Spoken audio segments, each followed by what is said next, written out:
Jacob Limmer, and I own Cottonwood Coffee in downtown Brookings, and I'm 29 years old, and I grew up in Pierre, South Dakota, and moved back to the Brookings area about 5 years ago.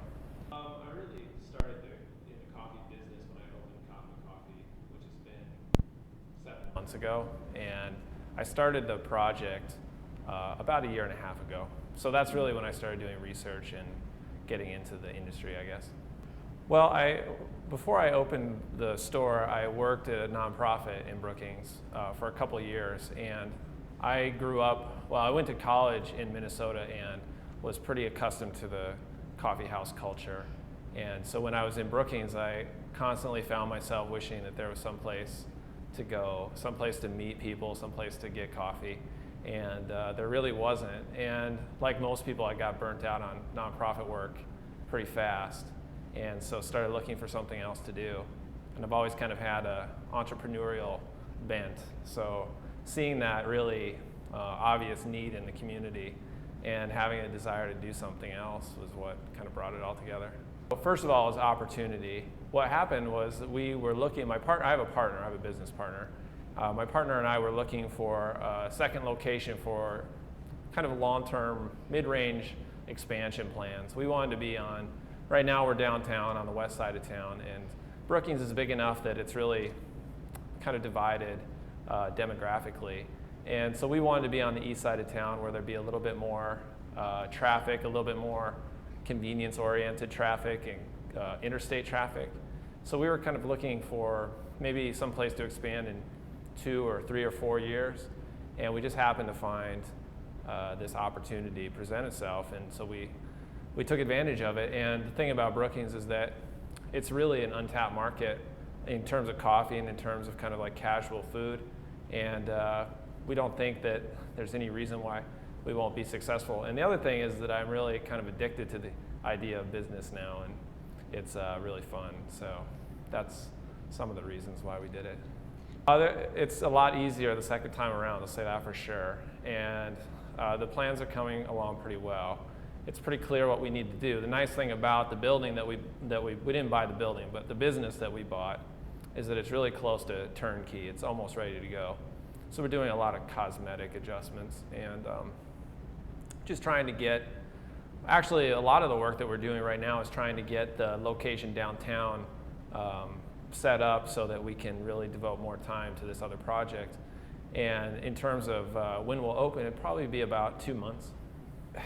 It's kind of funny. When I was a kid and going through high school and college, I thought that business was an exploitive activity. I didn't really like business. I thought that it was something I would never want to do. I always wanted, it's kind of a conflict though, because I always wanted to work for myself. So I was always pushed towards business, but didn't like the idea of business. And mostly because of the exploitive aspect of it, and because business seemed kind of inherently greedy somehow to me. And what I've found in opening Cottonwood Coffee is that it doesn't have to be like that at all. It's really oriented towards the community, and it seems like we're not just selling widgets, we're selling something that people want, and we think it's high quality. And everybody seems to be happy about that, and it's a really good experience, and it's bringing people together. So I couldn't be happier about that. Like a lot of things at the coffee house, it's fly by the seat of your pants and see what happens as we go along. And it's been like that with the art and the music. The music in particular has been, people approach us. We make sure that they have kind of a minimal level of talent, that they're not gonna like freak out the customers and empty the place out or something. But otherwise, we're pretty open. I mean, that's one of the things about the community aspect. I want to have a place where people feel like they can be creative and present themselves to the community. And then in terms of the art on the wall, we're a little bit more discriminating about that. And so when people offer to hang art on the wall, which has happened a lot, and a lot of people are very interested in doing that, which is nice. We take considerable pains to make sure that what they have and what they want to do will fit with what we think is tasteful and attractive. I think that we just are going to stick to doing what we do well and continue to do that. And I think that that's, I don't think that outside of the Java City that there is a coffee house in Brookings besides ours. I mean, I think there are other places to get coffee, but that's not what we're about. We're about more than that. And we were really lucky. We thought that we'd have to push very hard in terms of marketing to get people into the coffee house for the first time. And our advertising budget was, I think we set it at $500 a month or something like that, and we probably have spent,